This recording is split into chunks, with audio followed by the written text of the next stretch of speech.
गंगा जन्म की कथा 2। ऋषि विश्वामित्र ने आगे कहा, बहुत दिनों तक अपने पुत्रों की सूचना नहीं मिलने पर महाराज सगर ने अपने तेजस्वी पौत्र अंशुमान को अपने पुत्रों तथा घोड़े का पता लगाने के लिए आदेश दिया। वीर अंशुमान शस्त्रास्त्रों से सुसज्जित होकर अपने चाचाओं के द्वारा बनाए गए मार्ग से पाताल की ओर चल पड़ा। मार्ग में मिलने वाले पूजनीय ऋषि मुनियों का यथोचित सम्मान करके अपने लक्ष्य के विषय में पूछता हुआ उस स्थान तक पहुंच गया जहां पर उसके चाचाओं के भस्मीभूत शरीरों की राख पड़ी थी और पास ही यज्ञ का घोड़ा चल रहा था। अपने चाचाओं के भस्मीभूत शरीरों को देखकर उसे अत्यंत क्षोभ हुआ। उसने उनका तर्पण करने के लिए जलाशय की खोज की, किंतु उसे कोई भी जलाशय दृष्टिगत नहीं हुआ। तभी उसकी दृष्टि अपने चाचाओं के मामा गरुड़ पर पड़ी। उन्हें सादर प्रणाम करके अंशुमान ने पूछा कि हे पितामह, मैं अपने चाचाओं का तर्पण करना चाहता हूँ। समीप में यदि कोई सरोवर हो तो कृपा करके उसका पता बताइए।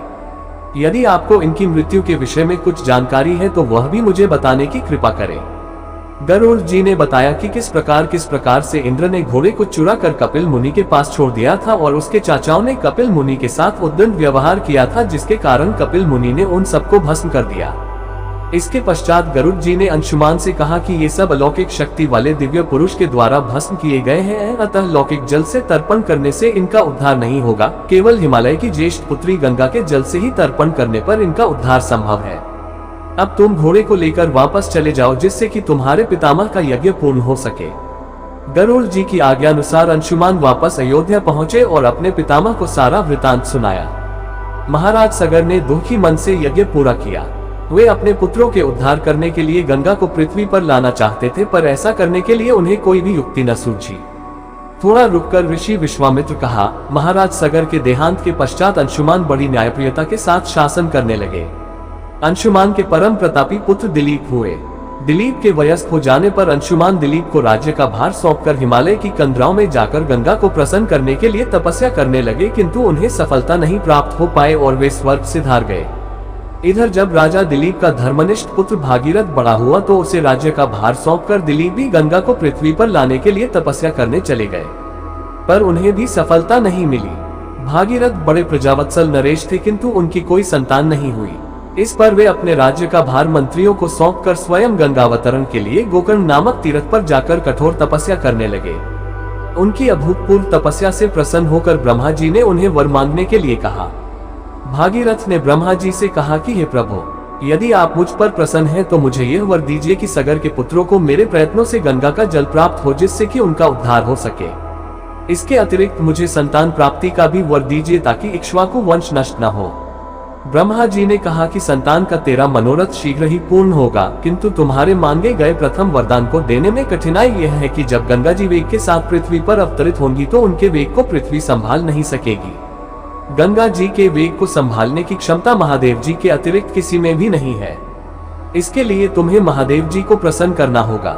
इतना कहकर ब्रह्मा जी अपने लोक को चले गए। भागीरथ ने साहस नहीं छोड़ा। वे 1 वर्ष तक पैर के अंगूठे के सहारे खड़े होकर महादेव जी की तपस्या करते रहे। केवल वायु के अतिरिक्त उन्होंने किसी अन्य वस्तु का भक्षण नहीं किया। अंत में इस महान भक्ति से प्रसन्न होकर महादेव जी ने भागीरथ को दर्शन देकर कहा कि हे भक्त श्रेष्ठ, हम तेरी मनोकामना पूरी करने के लिए गंगा जी को अपने मस्तक पर धारण करेंगे। इसकी सूचना पाकर विवश होकर गंगा जी को सुरलोक का परित्याग करना पड़ा। उस समय वे सुरलोक से कहीं जाना नहीं चाहती थी, इसलिए वे यह विचार करके कि मैं अपने प्रचंड वेग से शिव जी को बहाकर पाताल लोक ले जाऊंगी, वे भयानक वेग से शिव जी के सिर पर अवतरित हुई। गंगा का यह अहंकार महादेव जी से छुपा न रहा। महादेव जी ने गंगा की वेगवती धाराओं को अपने जटाजूट में उलझा लिया। गंगा जी अपने समस्त प्रयत्नों के बाद भी महादेव जी के जटाओं से बाहर न निकल सकी। गंगा जी को इस प्रकार शिव जी की जटाओं में विलीन होते देख भागीरथ ने फिर शंकर जी की तपस्या की। भागीरथ के इस तपस्या से प्रसन्न होकर भगवान शंकर ने गंगा जी को हिमालय पर्वत पर स्थित बिंदुसर में छोड़ा। छूटते ही गंगा जी 7 धाराओं में बढ़ गई। गंगा जी की 3 धाराएं हलादिनी, पावनी और नलिनी पूर्व की ओर प्रवाहित हुई। सुचक्षु, सीता और सिंधु नाम की 3 धाराएं पश्चिम की ओर बहीं और 7वीं धारा महाराज भागीरथ के पीछे पीछे चली। जिधर जिधर भागीरथ जाते थे उधर उधर ही गंगा जी जाती थी। स्थान स्थान पर देव, यक्ष, किन्नर, ऋषि मुनि आदि उनके स्वागत के लिए एकत्रित हो रहे थे। जो भी उस जल का स्पर्श करता था भव बाधाओं से मुक्त हो जाता था। चलते चलते गंगा जी उस स्थान पर पहुंची जहां ऋषि जहनु यज्ञ कर रहे थे। गंगा जी अपने वेग से उनके यज्ञशाला को संपूर्ण सामग्री के साथ बहाकर ले जाने लगी। इससे ऋषि को बहुत क्रोध आया और उन्होंने क्रुद्ध होकर गंगा का सारा जल पी लिया। यह देखकर समस्त ऋषि मुनियों को बड़ा विस्मय हुआ और वे गंगा जी को मुक्त करने के लिए उनकी स्तुति करने लगे। उनकी स्तुति से प्रसन्न होकर जहनु ऋषि ने गंगा जी को अपने कानों से निकाल दिया और उन्हें अपनी पुत्री के रूप में स्वीकार कर लिया। तब से गंगा जाह्नवी कहलाने लगी।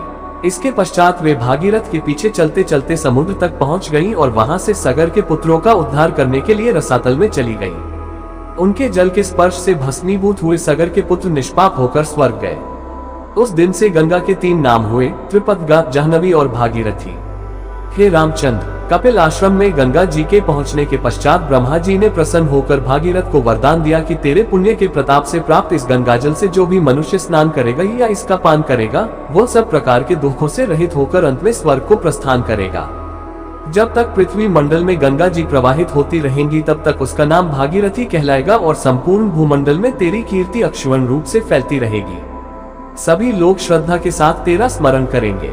यह कहकर ब्रह्मा जी अपने लोक को लौट गए। भागीरथ ने पुनः अपने पितरों को जलांजलि दी। कथा समाप्त होने पर वे सब विश्राम करने चले गए।